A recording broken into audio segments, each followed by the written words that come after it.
I don't. It's a secret. I was in this stupid movie with him, and there's a part where I have to choke him, and and I'm choking him, and I'm just like, dude, nobody's gonna believe that I could choke you. You realize that, right? He's like, well, you do have the knife, and I'm like, I don't like my chances. I think you could probably take this away from me, man. He's like, no, that's a big knife. I'm like, you're a big boy. I think you can take this knife away from me. And Whatever happened with that movie?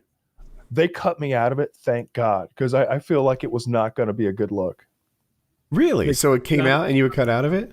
Yes. I was honestly very happy that I was paid for it, or did you do it like as I got paid like whatever the Screen Actors Guild like minimum is, like which is like maybe $600 a day or something like that. I don't remember exactly. Did you get a Screen Actors Guild card for it or anything?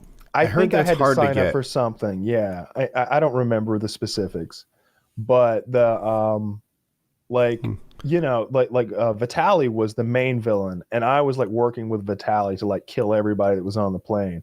So I think they just cut me out. The Russian accent. Oh yeah, it was yeah, because Vitaly's also Russian. Well, actually Russian, I should say. And the whole thing was that like we were working together to take out all the like influencers and YouTubers, and then he like turns on me at the end of the movie and kills me. And but no, I was honestly like I didn't want to do it to begin with. Like my what do you call it? YouTube partner thing? Your network. I owed my network a favor. They just had like bought my contract out from Machinima. They had spent like 6 figures, well over that, to like get me out of that stupid Machinima contract. And they were like, you know, we'd really appreciate it if you do this thing. And I'm like, all right. As long as I don't have to like, as long as you'll pay for everything, I'll do it. And it was just a fucking hassle. I flew to LA either twice or maybe even 3 fucking times. Like the first time I flew to LA, stayed at a hotel the housing situation was fucked. But in any case, I stayed out there for at least 2 nights, maybe 3. And because like movie production is so fucked and like the time schedule is always getting moved around, all that happened was I got measured for my wardrobe. Like I literally flew to LA, got measured for wardrobe, spent like at least 2 days there, flew back, and then flew back again like maybe a week later or something for my scenes. And I was there for like another like 2 or 3 days or something like that. So were you upset with that? Oh, I honestly didn't mind because I was getting a free trip to LA, and you know, all the, you know, it's legal weed out there, and I know girls out there. So like, you know, once we got my housing situation fixed, because it was like they were bouncing me around to like 2 different shitty places before I made them pay for a nice place. I was in like a pretty fucking nice apartment with like a girl and tons of weed, so I didn't mind. I was right there on like the Walk of Stars or whatever. I know that's a big area, but like I could look down and see hookers and all sorts of crazy nonsense at night down from like the 5th floor, and like smoke weed on the balcony all day and all night when I wasn't filming. So I didn't mind. I like traveling, but no, I was glad that they cut me out, frankly, because I felt like it was just silly. I didn't want to be doing the whole thing at all. I'm like wearing some suit, like running around in an airplane, like having a knife fight with somebody. Did you feel silly? Yes, I felt silly. It was goofy. I'm like spitting blood as I get stabbed. Vitaly's like, Vitaly kisses me. Like I just didn't want a clip of me and Vitaly kissing to exist forever. You know, like I'm sure it's out there. But it does. Someone's gonna release it after this. There'll be some guy the who's director's like a cut. $50 patron sub who's just like, yes, guess what? I actually worked on that film and I have a saved copy. It wouldn't be the worst thing, but yeah. I honestly, it was just cool to sort of meet Logan, because I thought he was a nice guy. And what I always say about Logan when he comes up, because for a long time he was getting so much shit because of that Japanese suicide forest thing, was was it like every time I met him or was in a room with him, like he treated me like an equal, and he was cool with me, and he was very polite and nice to me, and like took care of any concerns I had. And I got to meet Farva from Super Troopers. He was also in the movie. I don't know the actor's name, but like I love Super Troopers. So like while I was getting my makeup done, he's like right next to me getting his makeup done. So we had like a 30-minute conversation. So that alone, honestly, was worth the whole ordeal. Just like chilling with Barbara for half an hour. Huh? Was he a friendly guy? Really friendly. Like he initiated a conversation with me, and I was like, I think I told him I was like, man, I'm a big fan of Super Troopers and the Broken Lizard stuff. Like I grew up with that. It's really cool to meet you. And he was like, oh yeah, thank you. And we talked about the Super Troopers and how they made that movie and stuff like that. And I don't know, it was cool to meet him.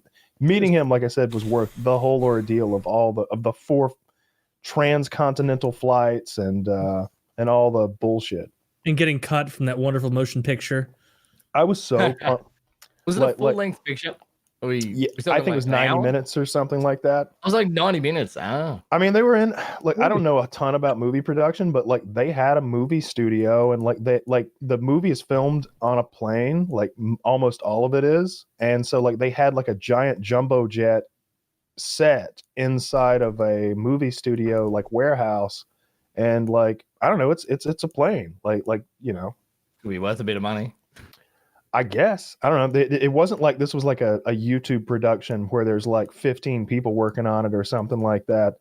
There was hundreds of people there. Called? Huh? What's it called? Airplane mode, I think. Airplane, right? Yeah, okay, that turns me off instantly. Yeah, because the whole idea was that So it's like is it a new thing? Because there's like a trailer out at the moment. Like, maybe they never released it. Maybe it got tied up. I think they had some kind of legal issue with the name or something at one point. Here's Airplane Mode, 19th of September 2019, official trailer for 2020. God, maybe it might still come out. Imagine if they uncut you. Oh, it's that. It'll be fun. Who's that in the trailer? Who's that chick that got really famous on Instagram? Oh, is it a really cute small chick? Yeah, I can't remember her name. I felt there's a part where I'm restraining her, and I felt uncomfortable. You felt aroused, is what you meant to say. I was like, you didn't tell me I was gonna have to put my hand over her mouth. I haven't washed my hand all day. I just remember like I've got my hand literally over her mouth, and like I'm thinking like, I wouldn't put my hand over my mouth right now. I would wash my own hand before I ate anything right now, and it's just all over her mouth. And I'm thinking like, dirty girl. Like, no, just me. This thing like right now, this trailer, and it's like the airport security is that like they're coming, they raping everybody, like that they cut from the YouTube videos. So that's the premise of the movie, is that the airplane is full of like YouTube influencers and Instagram people, and because they're all so like vapid and self-absorbed, they all want to be like on their phones doing their bullshit. And they don't put their phones on airplane mode, and that causes some sort of malfunction, because one phone off of airplane mode won't do anything, but literally 250 of them apparently does, and that's sort of the premise of the movie. Do you remember back in the day, people used to make songs and mention like 13 YouTubers in the song, hoping they'd get a shout out and just try to earn their own like clout and love off of everybody else. Oh, this is my favorite. This is my favorite quote here from the thing. And over 23 of the biggest YouTubers. That's what they're doing. Over 23 of them. You might be in one of the deleted scenes. Not over 20. Oh, deleted scene. Yeah, but that's kind of the point I was getting to. Like, I feel like they made this movie in hopes that it would be popular, not because it's a cinematic masterpiece, but because everybody wants to see X YouTuber. Of course. They were going to leverage the fan bases, Instagrams and Facebooks and just general fan base of all of the people who were in it, for sure. Yeah. Mm-hmm. But I guess it didn't make money. In a movie called Manhattan? Mm-mm. Then you have been falsely attributed for a movie from 2013. Because it says you are most known for Manhattan. A 2013 film where you played Julian Rockenberg. I don't know anything about that. I don't know anything about that. It's one of the 8 million movies that was recently deleted. Amanda Ernie, that's her name. That may have been the